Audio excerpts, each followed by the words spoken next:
Indian premier league আইপিএলের ১৭তম আসর চলছে। টুর্নামেন্টের এবারের আসরে মহেন্দ্র সিং ধোনির চেন্নাই সুপার কিংসে খেলছেন মুস্তাফিজুর রহমান। চলতি আসরে দুর্দান্ত পারফরমেন্স করেছেন কাটার মাস্টার মুস্তাফিজুর রহমান।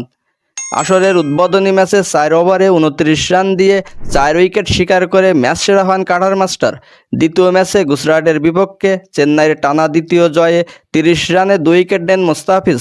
তৃতীয় ম্যাচে দিল্লির বিপক্ষে ১৯২ রান তাড়ায় হেরে যায় চেন্নাই। সেই ম্যাচে ৪৭ রান খরচ করে ১ উইকেট নেন মুস্তাফিজ। এরপর দলের চতুর্থ ম্যাচ খেলতে পারেননি মুস্তাফিজ।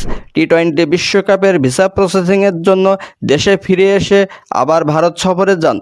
কলকাতা নাইট রাইডার্সের বিপক্ষে চেন্নাইয়ের তৃতীয় জয়ে ২২ রানে ২ উইকেট নেন মুস্তাফিজ। আইপিএলের চলতি আসরে ইতিমধ্যে ৪ ম্যাচে ৯ উইকেট শিকার করে শীর্ষে রয়েছেন মুস্তাফিজ।